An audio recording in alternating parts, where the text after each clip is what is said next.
Well, hello everyone. Here I am. It is Wednesday, right the middle of the week. How has your week been?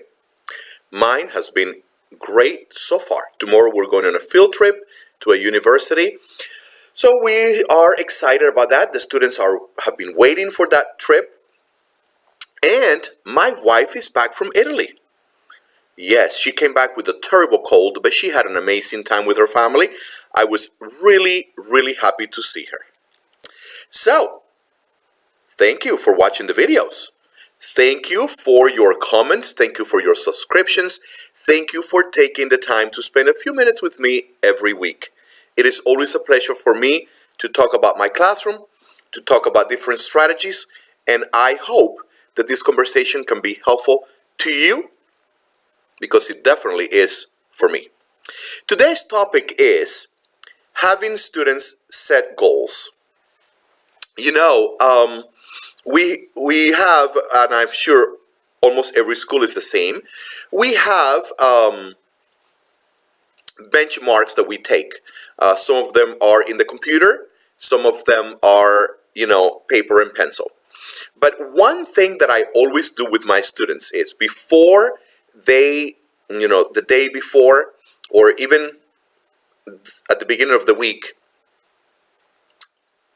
before they take that benchmark, I always show them how they did on the one that they took before.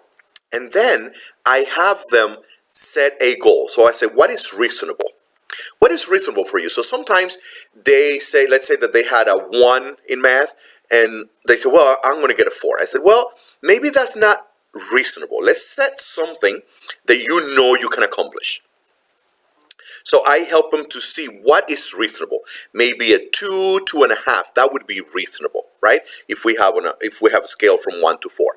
So what this does is it gives students a chance to just sort of realize where they are, and then it gives them the opportunity to set a goal to where they want to be.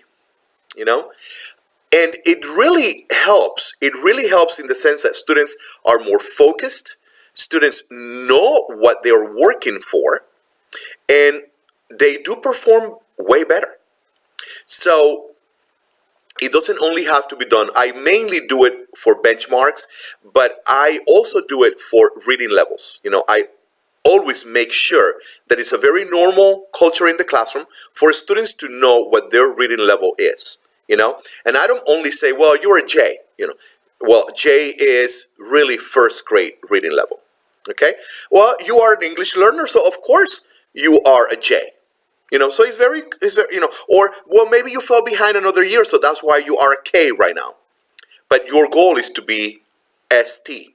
So we set goals and we make it very normal. It's not a problem to discuss your reading level in front of other students. It's okay, because not all of us are working in the same level. There are different reasons for that, and that is okay. The same for math. But the one that is very clear that they can actually measure their progress is their reading level.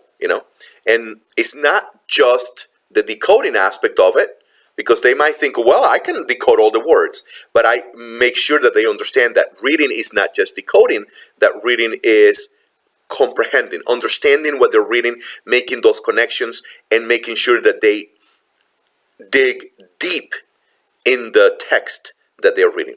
So if you are not doing that, which I'm sure you are, but if you are, awesome. And if you haven't thought about it, then implement it. Set goals, or have students set goals for themselves, goals that are reasonable and that they can be measured, right?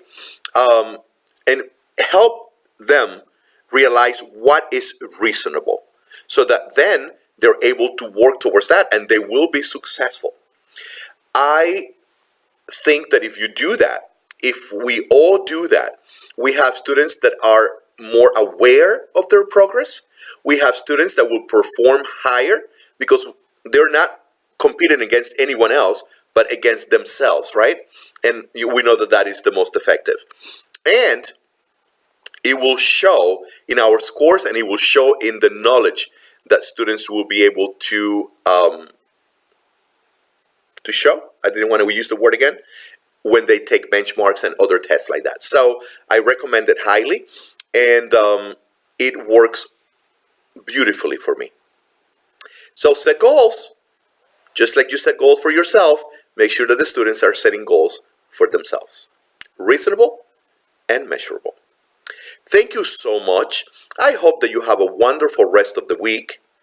And remember, if you haven't subscribed, please do so.